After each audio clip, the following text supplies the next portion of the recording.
Into the Darkness, Chapter 1. Towa Motoro swam silently through the black waters of the pit. Behind him, the robot guardian named Maxilos followed. To Motoro, it felt like having the shadow of doom hanging over him, for he knew what no one else did, that the mechanical body of Maxilos was possessed by the spirit of the evil Makuta. "Why so quiet?" asked Makuta in the hollow voice of Maxilos. "We have seen death and destruction today, with the promise of much more to come. We have seen heroes behaving like villains. You yourself have done things even I would be reluctant to do. It is a time for celebration." "Shut up," said Motoro. "I'm doing only what I have to do to save the life of Motonui, a life you put in jeopardy." Makuta laughed. "Think what you like, little Towa, and try to avoid admitting to yourself that you are one bad day, one moment of cruelty, one fit of rage away from being me." Makuta swam past Motoro and then veered down toward the sea bottom. "Come with me. I want to show you something." "What?" asked Motoro. "Call it an answer to some of your questions," replied Makuta. He led Motoro down at the depths of the black water. There they came to a great gap in the sea floor. "I discovered this shortly after taking over the body of Maxilos. It's an entrance to the original pit, the prison once inhabited by the Baraki and others like them. There is something down there I think you should see." "How do I know this isn't a trap?" asked Motoro. "You don't," answered Makuta. "But surely a strong and brave Towa like yourself fears nothing. Follow me." Makuta swam down through the opening. Motoro watched him go until the crimson form had disappeared into the pit. The Towa of Ice checked his Kordak blaster, readied himself for anything that might happen, and followed his greatest enemy into the darkness. To be continued. Into the Darkness, Chapter 2. Makuta led Towamari Motoro deep into the dark recesses of the former prison known as the Pit. It was eerily quiet. Now and then a sea creature darted past, keeping its distance from two beings it no doubt regarded as predators. "Certainly one of us is," thought Motoro. "Makuta has been preying on the fears of Matoran for as long as I can remember. And what have I become? As soon as I realized I wore a mask that let me reanimate the dead, I should have cast it aside. I never should have used it." "When you are through brooding, I have found what I was seeking," said Makuta. "Here." Motoro looked where he was pointing. Half buried in rubble was a Kanohi mask of power, one whose shape seemed vaguely familiar. Scattered nearby was blue Towa armor. "What is this?" said Motoro. "All that remains of a Towa of water named Tuyet," Makuta replied. "She was condemned here many thousands of years ago. She died here, though I don't know why. Perhaps she was trying to escape." "Why was she sent here?" "It is hard for me to give exact reasons, since I did not even know here existed until a few days ago. But I do know her crime. She tampered with an object of power that did not belong in her hands. It was too much for her. She went wild, was defeated by Towa Likan and Towa Nadiki, and the object was destroyed, or so the heroes thought." "Get to the point," said Motoro. Makuta laughed. "I would have thought it would be obvious. Tuyet is dead. She is also the only one who might know how that powerful artifact, the Nui Stone, could be recreated. I want you to use your mask, Motoro, the mask of reanimation. I want you to bring her back." To be continued. Into the Darkness, Chapter 3. Towamari Motoro and Makuta stood over the battered mask and armor of the long-dead Towa Tuyet. "You are insane," said Motoro. "I won't do what you ask."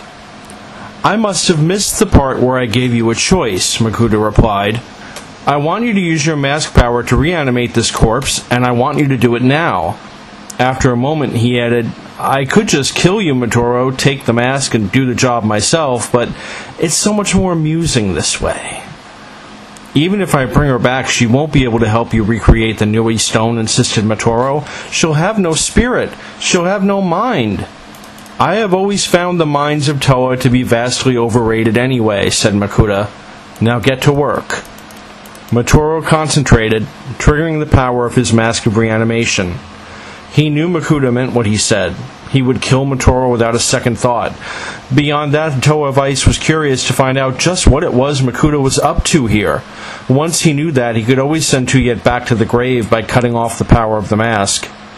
At his feet, the Kanohi mask and armor began to move, slowly coming together. What had been a pile of junk a moment before now had taken on a form. Other pieces of armor were rising up through the layers of mud, struggling to rejoin the rest. It somehow managed to be amazing and sickening at the same time. Slowly, the body that once belonged to Toa Tuyet rose from the floor of the pit and stood unsteadily, waiting for commands. And that was when Motoro noticed something. Incredibly tiny, almost microscopic pieces of crystal embedded in the dead Toa's armor.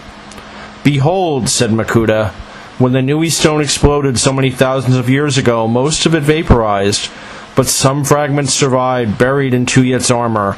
With these, I can recreate the stone as it once was. All I need is the proper tool." "What tool?" asked Motoro.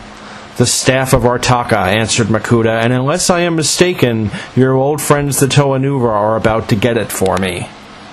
To be continued. Into the Darkness, Chapter 4. Toa Motoro, Makuta in the body of the robot Maxilos, and the reanimated Toa Tuyet swam away from the long-abandoned prison and into the open ocean. Motoro's mind raced. What had Makuta planned to do with the Nui stone if he recreated it? What was the Staff of Artaka, and why did Makuta believe the Toa Nuva would help him get it? More importantly, how could Motoro stop this? Motoro! The Toa of Ice turned. Toa Hali was swimming toward him. In the background, Motoro could see what looked like an ocean full of manta rays. Where are you going? And who is that Toa with you? She looks, Motoro, what have you done? Motoro could hear Makuta's voice in his mind. "We have a meeting to attend, or have you forgotten? One of my brotherhood waits near Mari Nui, but he will not wait long. You wouldn't want to make us late, would you? And Motoro, breathe a word to Hali, and neither of you will live to see another tide. Hali, don't worry, everything's fine. Just trust me." I do trust you, but I think you have become a little too used to keeping secrets, brother, and I'm starting to wonder if you trust me or any of us. Motoro looked Hali right in the eyes. "It will all work out. Everything is going just as planned. As smooth as that time Nuperu used his mask of flight to transport you over the chasm. Remember? Now we have to go." The three figures swam off, leaving Hali disturbed and not a little angry. Then a memory suddenly came to her. Wait a minute. When I flew with Nuperu, he dropped me. I almost got killed. Motoro was trying to send me a message. He's in trouble, and I wish I knew how to get him out. To be continued. Into the Darkness, Part 5. Important. Be sure to read Dreams of Destruction, Part 6, before listening to this biocast.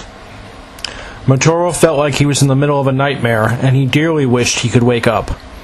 On his journey with Makuta and the reanimated Toa Tuyet, they had been attacked by Karzani, the mad ruler of a realm of misery for Matoran.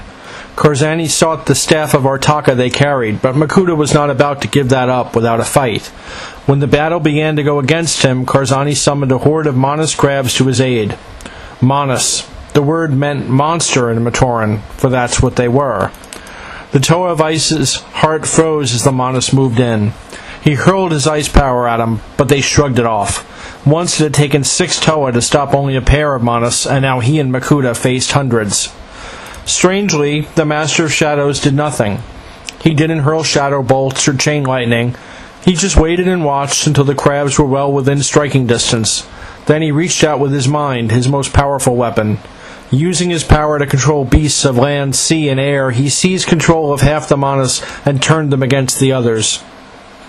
It was a horrible sight, as the huge Savas Manus tore at each other. Karzani looked on in shock as his army disintegrated before his eyes. Motoro looked away. Makuta simply laughed.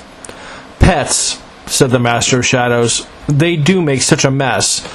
Perhaps, Karzani, I should set the survivors on you." Now it was Karzani's turn to smile. He had powers of his own, powers Makuta could not hope to cope with, he was sure. Triggering his ability, he thrust a vision into Makuta's mind. Now Makuta saw, as surely as if it were really happening, the future day when the Toa Nuva would awaken the great spirit Mata Nui. He saw Motunui rise, whole for the first time in 1,000 years. And then he saw the Great Spirit's power surge through the universe, seeking out those who would dare to rebel against him. He saw the terrible vengeance of Motunui, and knew the final punishment that waited for him.